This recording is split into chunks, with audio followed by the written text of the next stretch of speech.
Hey everybody, what is going on? Hexlex here. It's Monday and it's a new year, and I can't think of any better way to kick it off than with one of our viewer specials as the very first video for 2024. For those of you who are new to the channel or have not otherwise watched one of these, once a week, usually on Mondays, almost always on Mondays actually, we do the viewer special, wherein we watch replays not from me, but from you all, the viewers.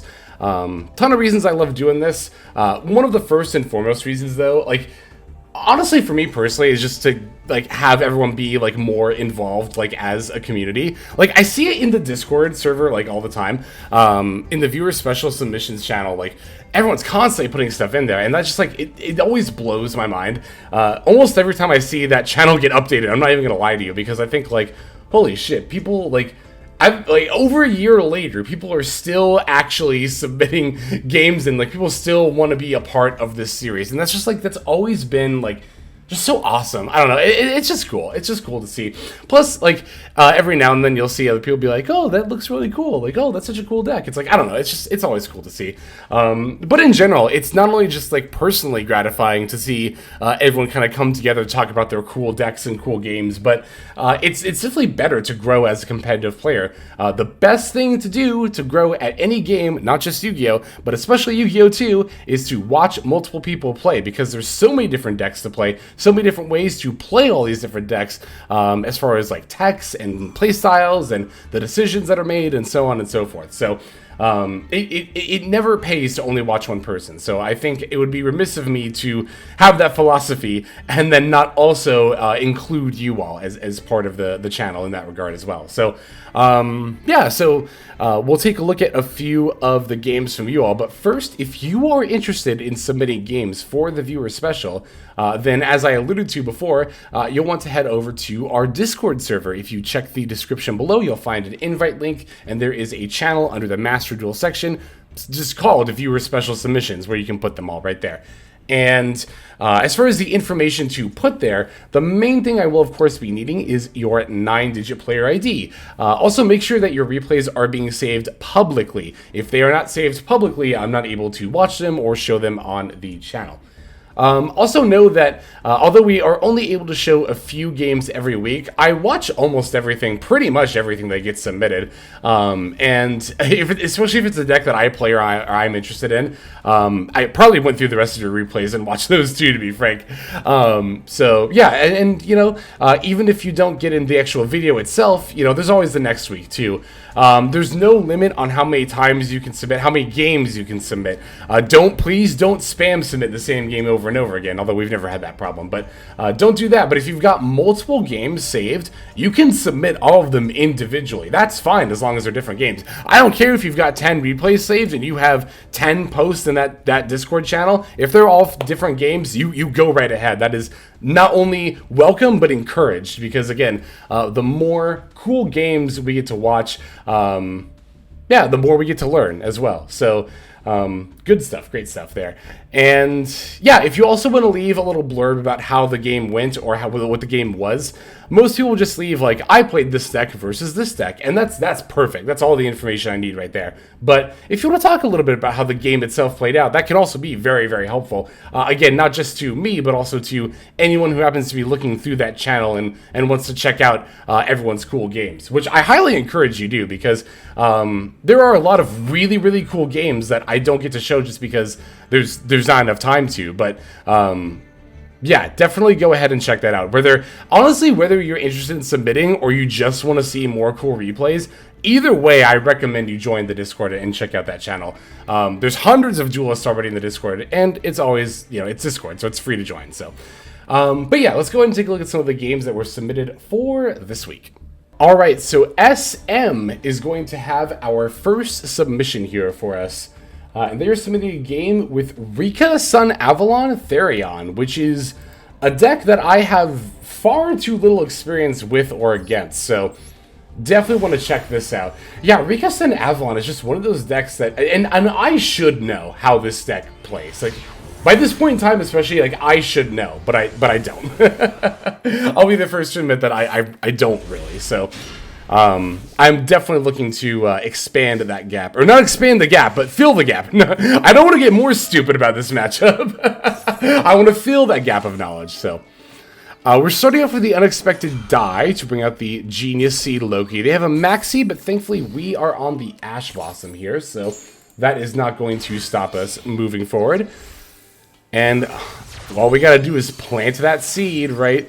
That is really cool and thematic, I will say, about the Sun Avalon archetype in particular, that you plant one seed and it starts your whole combo. Ooh, but they have the Veiler for the Dryas. That will prevent us from adding the spell, and with only the mood on, I don't know if we can fully recover into a combo line here. Definitely not if we're going to get Ash Blossomed, that's for sure. Oh my goodness, they had everything here. Well, they really did. They had Maxi, Veiler, and Ash Blossom. So we're just going to have to end on mood on and nothing else, huh?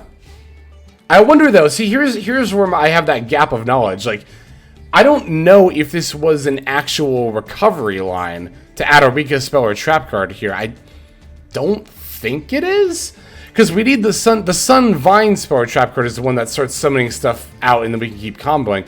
Maybe there's a Rika one. It's kind of embarrassing, frankly, the gap in knowledge that I have about when it comes to this deck in particular. I definitely need to fix that. So we're playing against Galaxy Photon, which is definitely a bit scary because this is a notably good going second deck in the fact that it can turbo out some giant monsters. We do have the Maxi, so we do have that going for us. Ooh, that Rika Petal, I know that's a pretty decent draw there. Looks like they're going to Rhoda for the Photon Vanisher, normal summon it, or sorry, special summon it, to add the Galaxy Eyes Photon. Are they just going for the combo? I guess they're just going for the combo, which makes sense, honestly. I don't know if Rika Sun Avalon typically has the space for Nibiru or not. It's weird, like, Nibiru is a card that could, of course, show up in any deck, but there are certain decks that are more or less likely to be on it, either for how the deck itself plays or for how it's built. For example, like Kashira is almost never on Nibiru, because you don't want the Nibiru on your field, then you can't special summon Kashira monsters. But there are also decks that, again, just don't have the space to play Nibiru. I don't know if Rika Sun Avalon is one of those.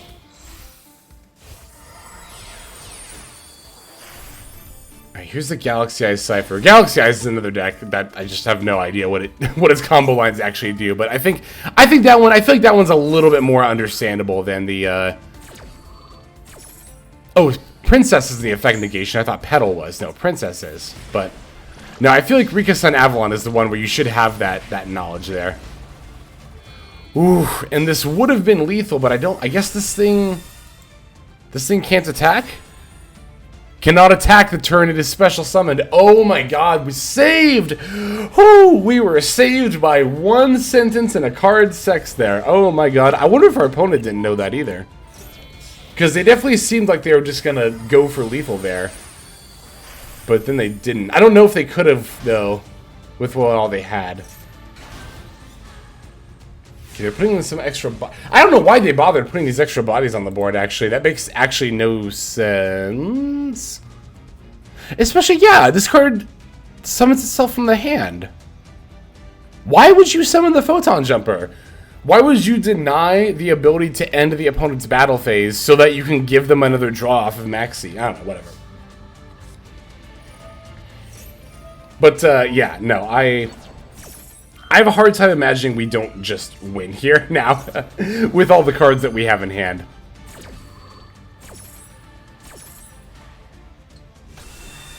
Funnily enough, we did not draw a seed off of all that, but we did get the Loki, or the Unexpected Die. Well, we had the Unexpected Die already. Also, I imagine even if we didn't have the Unexpected Die, there's no way we didn't have plays here, right? Oh, Weekend Glamour. What is this card? You should play a monster out of Rika from your deck to your hand. You can add a Oh, so we would have added this off of the Mood On, and that probably would have been enough to kickstart some amount of plays. Alright, we're establishing the Omni Negate of the Regulus. Good, good, good, good. We just have to get over, you know, this giant body, but I don't think... It doesn't have a quick effect or any kind of protection, so it's literally just 4,500 attack points. This doesn't do anything on the field. Again, if this had been in the hand, it could have stopped us from battling, but that's not going to be a problem anymore. This already used its quick effect negate. And then this... Okay, so as long as we don't battle an Xyz monster into regular Galaxy Eyes, I think we're good here. Oh, Thrasher, that's right. Didn't we just Thrasher OTK? Or is it no TK? I know I've been fucked up by Sunvine Thrasher before. I definitely have memories of being fucked up by Sunvine Thrasher in the past. Okay, yep, here's the... This is the one that actually isn't a Sun Avalon card. It's just a plant link for. Yeah, because Thrasher can battle into everything, right? Or just twice. What? Did it have 2 attacks there? God, I know so... It is actually embarrassing how little I know about this deck. Okay, so we weren't able to finish them off. We can definitely interrupt their plays with the Regulus here. Yeah, definitely want to stop Numbers Last Hope. This seems like the comeback card to end all comeback cards here. Yeah, the sheet. We just take the Galaxy Eyes. It's not even a matter of getting rid of our weakest monster so that Galaxy Eyes can't battle. We also just take it too.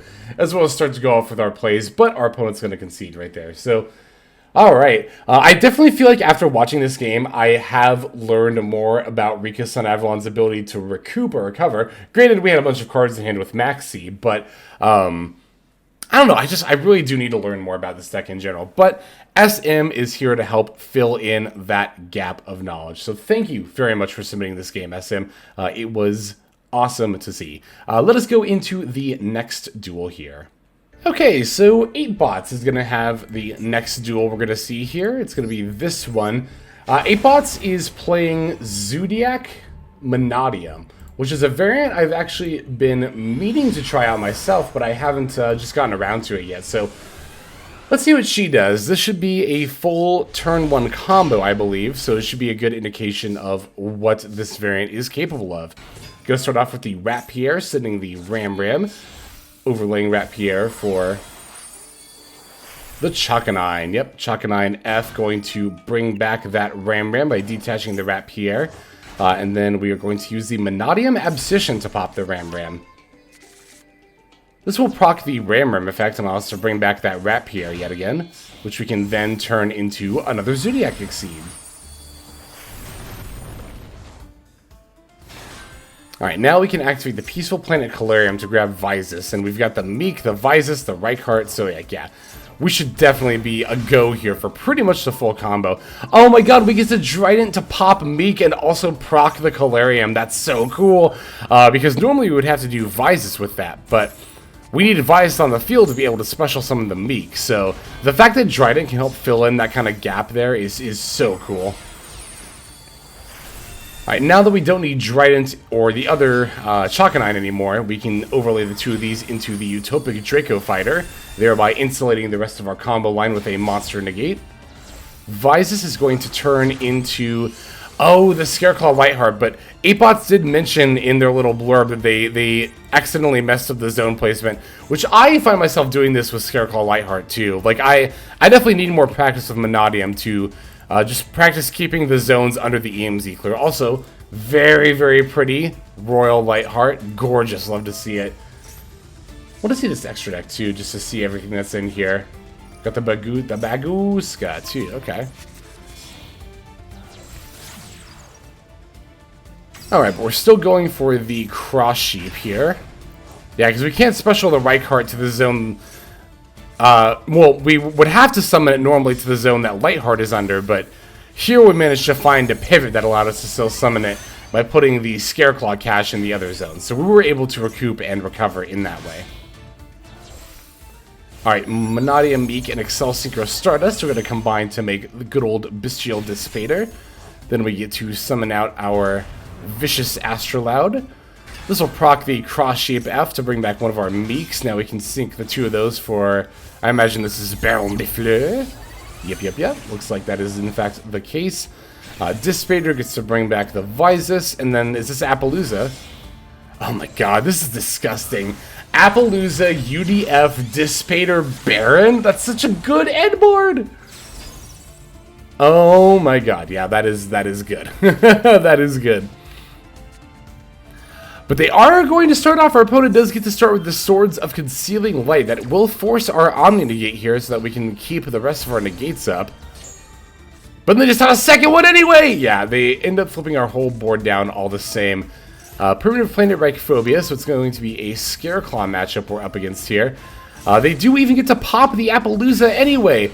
This is looking really, really scary. We do have Maxi, which is going to help us out a little bit here. So this is looking like they're going to go into the Tri-Heart at some point here. But unless they get Acro, Tri-Heart's not going to be able to battle over the Dissipator, which is definitely worth noting here. But also then they can't do Piercing if they get the Acro either, because that's Balone that does that. Also giving us a lot of draws here. I mean, to be fair... Oh, but no, now they don't have the attack gain. Oh, and the attack reduction of the Reichphobia is going to keep them from battling even more of the stuff. Wait, they made a second Tri-Heart? What are they doing? Oh, okay, I see. That makes sense. Although we have the Ash Blossom now. Yeah, with Balone, Astra, and Acro, that might have been enough, but... Oh, wait, are they gonna...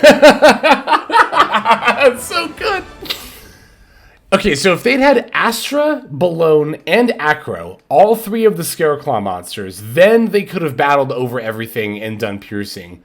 Although, I think they overvalued the Piercing here, didn't they? Because I don't think you really ever win this turn. I think your board should, or your goal should be to clear the board. But at the same time, I think because of the field spell, we're never going to be able to battle over the Dissipator. And, wait, hang on. Utopic Draco Future can't be destroyed by battle as well as card effect, or just card effects? I'm trying to remember, actually. Because if it can't be destroyed by battle, then they definitely can't... Oh, hang on. Where did we summon this? Because we didn't use the effect, so it's going to be all the way... Oh, wait, hang on. I saw F0. Yeah, here it is. By battle or card effects. So, yeah, wow. They would not be able to get over Dissipator or F0. They could battle over, what, the Baron that already used its effect? That's fine. And... yeah, they would have... If they had Piercing... If they had all three in Piercing, the attack drop still would have been enough that even if they had attacked into UDF all, what, 3 times, that would have been, like, what, barely 2,000 damage, I think? That's ridiculous. That's so good! Even after they resolved the Swords of Concealing Light, they were not able to win. That's really funny, actually. Alright, we do still have, I think this time, normally I do 3 games, but I kind of want to show 4 here. So, let's go into the next one. That's not going to be the last one. Okay, so our third replay for this video comes to us from Sebastoran. Well, Sebastoran is their name on the Discord server. Sebastoran here. We are going to be taking a look at a game with post-ban list Purrely. So this is with 1 Delicious Memory. It's also a Ghost Trick build too, which is kind of neat. If you're interested in the build, the deck list is available on the Discord server. It looks like they had to cut some of the quick plays, of course, and they also cut Cashier of Fenrir. Oh, because that went to 1. Duh. We're up against Plunder here, and looks like we are taking the second turn, although we do have a Maxi, so that's pretty good. But we didn't get it out before they went for... I mean, to be fair, I did not know they were going to go for Almirage there either, so I would have also missed that Maxi. Oh, but they have the call by, so it didn't matter. I always feel like this is going to sound weird, but... when I misplay Maxi and miss 1 draw, I'm actually a little bit relieved when they have call by. Because then at the very least, my own misplay didn't matter. And that might sound weird, you might be thinking, well, wouldn't you rather the Maxi? Well, yeah, I would rather the Maxi resolve, of course, and get draws or stop my opponent, but I don't know, for me personally, it's like, I tend to get most upset, not at, like, the instances of luck, like, if my opponent has a response or whatever, then they just have it. If they have it, they have it, you know? But when I lose a duel, or because I made a misplay, that's what really feels bad to me. So, when my misplay ends up not mattering, I end up feeling better in the long run. That sounds weird, I know, but... Alright, Plunder is just doing their thing here. Wow, they are, like, not even using Adventure or Runic. This is like a pure Plunder Plunder, rather, lineup we've got here. Also, I saw that. Did we? We did. We ripped the one delicious memory as our draw for turn. That's good. That's good. Although, to be fair, even if we hadn't ripped delicious memory, we still have sleepy memory, and we still have a live thrust as well. Which I think would be enough. Yeah, the thrust alone here for the talent is going to be pretty darn good. We're going to take one of their monsters. They're chaining the Redbeard F. And are we taking the Xyz ship? Because isn't this one really disruptive? No, we're taking one of the fusion. What does this one do again? Hang on. Target the monster, affect monster opponent controls. Oh, but this negates and destroys. And this only banishes? Okay, so yeah, taking the fusion makes more sense there. Oh wait, wait, is the fusion hard once per turn or soft once per turn? No, the fusion is hard once per turn. Okay, so I think maybe, I don't know, it's like debatable. Either way, we're going to end up making the Azalea here, which is going to force out the negate. Going to use the Purrely F. Good kitty, good kitty. We did reveal a Yeep, so yeah, we get a card if nothing else. Activating Sleepy Memory for the second Purrely. Let's see if this is also a good kitty. Good kitty! We got the pretty memory right there. Oh, my friend, even better. Even better kitty. Oh, wait a second. Does the... No, the Xyz ship has a thing equipped, so this should be a quick effect, right? Oh, but they've already used it. Oh my god, I'm a dummy. I didn't notice the yellow check mark earlier. I just wasn't paying attention. And they concede as we go into the Ghost Trick line. That's so good. But I mean, yeah, with the Ghost Trick line, I mean, already we had far more than enough to kind of take them out from there because we could go into a Zeus at pretty much any moment, I think. But like, it's so weird. Plunder, I feel like for some reason everything is kind of hard to keep track of. I think it's because like all of a sudden these cards come out of the extra deck and the monsters move from the spell trap zone. It's like there's so much going on, but like, yeah, I think we definitely played that very, very well. So GG's, Sebas, GG's. I do have one more duel I want to show off, so let's go into that one. Okay, so our last duel comes to us from Plunder, aka Zoro as they go by over on the Discord server there.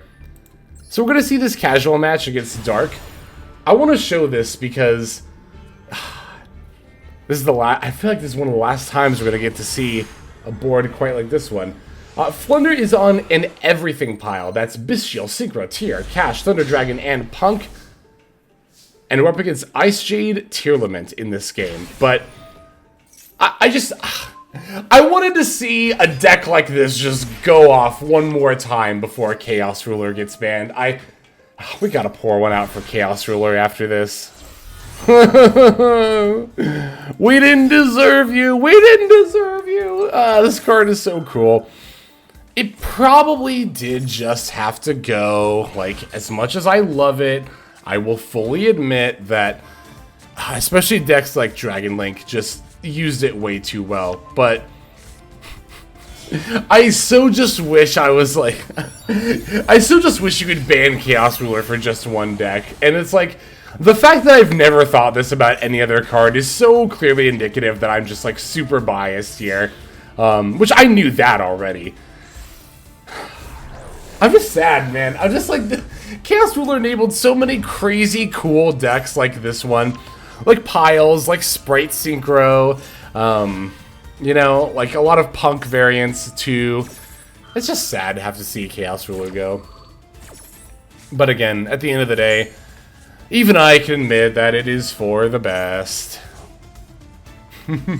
Begrudgingly, as you can hear in my voice. I'm very begrudgingly admitting that, but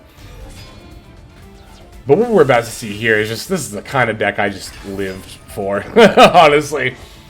And it's not like I'm going to quit Yu-Gi-Oh! Or anything now that Chaos Ruler is banned. I've actually seen some people say that Chaos Ruler was the only thing keeping them in Master Duel in particular, and that they're not going to play it anymore because they already play TCG, and I kind of don't fault people for that, honestly. But nah, I love Master Duel. We are, of course, going to continue to play it. It's just, it's going to be a little bit less of a spark there. I don't know. It's like, what do pile decks even look like moving forward for me? I'm trying to figure it out. It's, especially Sprite Synchro. I don't know.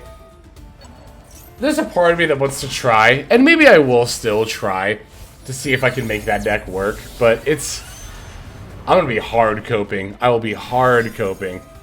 Oh my god, look at this board! This is so cool! Like, look at this. Look at this. We have Volcalos, we have Colossus, we have Chaos Angel, which is offering both layers of protection to itself, and Dissipator, and Baron, and the reason it's all possible. Oh, Chaos Ruler. Sorry, I'm just still sobbing over here. Yeah, no, this was a...